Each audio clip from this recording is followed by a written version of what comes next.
The danger of socialism or socialist programs in the United States. I will be talking about some close to home examples of what I have personally witnessed firsthand of the problem, the huge problem that could be a welfare program to some individuals, not all individuals, but you see a lot of these issues. Where do you see them? In the inner cities. You see them in the ghettos, in the hood. Let me explain to you how these problems could be the reason why some people are on government assistance for 30 years. I am not against government assistance. I have personally used it myself.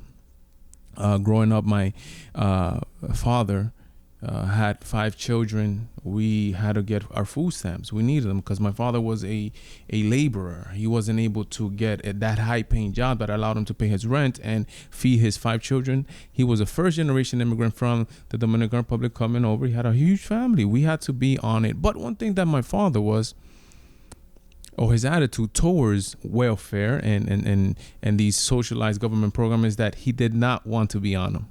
He wanted to be able to provide, which I think any man which is proud of his manliness and is should want not the government to raise your children, but you to raise your children. And this is the problem with some socialized government programs.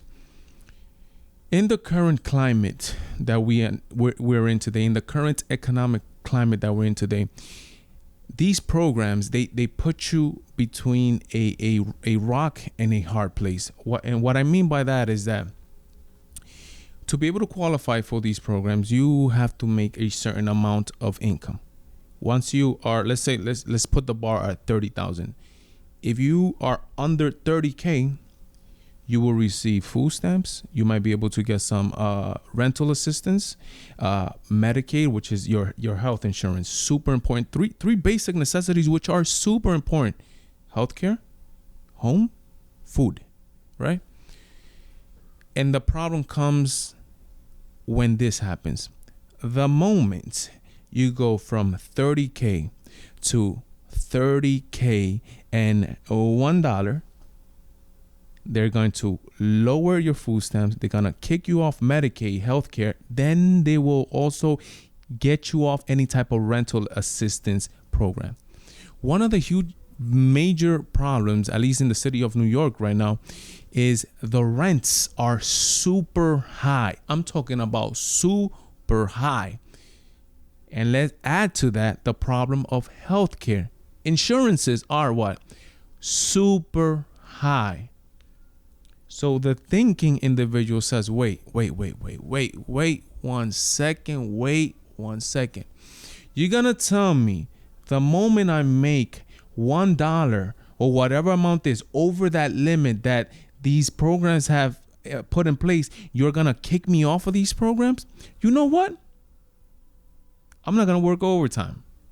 As a matter of fact, I might even ask my job to put me to work less hours. That way I could stay on these government programs, because if not, I literally will not be able to provide for my family what I need to provide. And who doesn't want healthcare? Who doesn't want you to be able to pay for your rent? So these programs program you to stay on welfare for as long as, who knows, you're in the city, right? Now, some people might say that they do these things on purpose. That is designed for people to depend on the government. Wow, I got something in my eye. What a great timing. I digress. Some people say that these programs are structured like this. That way they keep the people down. And you see it in the hood. You see the devastation that these programs cause. You see the hood. You see how it is. The places where they take the most food stamps, those places are in shambles. They're in horrible disrepair. Wow, I can't speak now. In disrepair, right? The streets, the buildings, graffiti everywhere.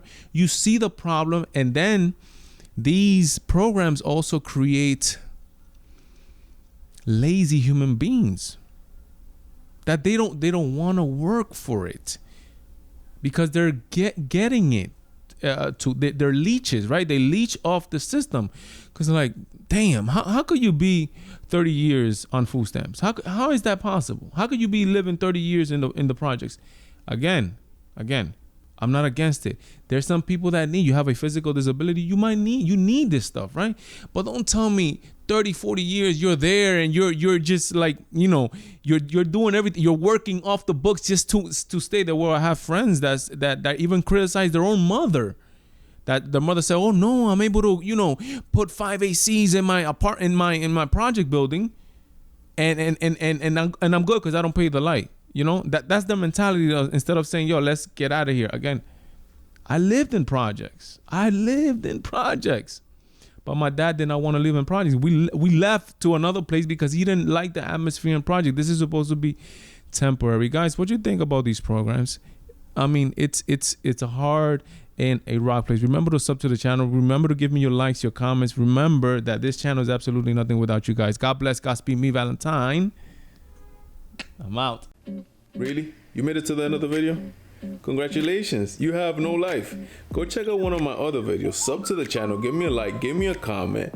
Check out my other social media, which is Twitter, Instagram, and Facebook. I do have a life, so I'm not going to be that active, but follow me on there.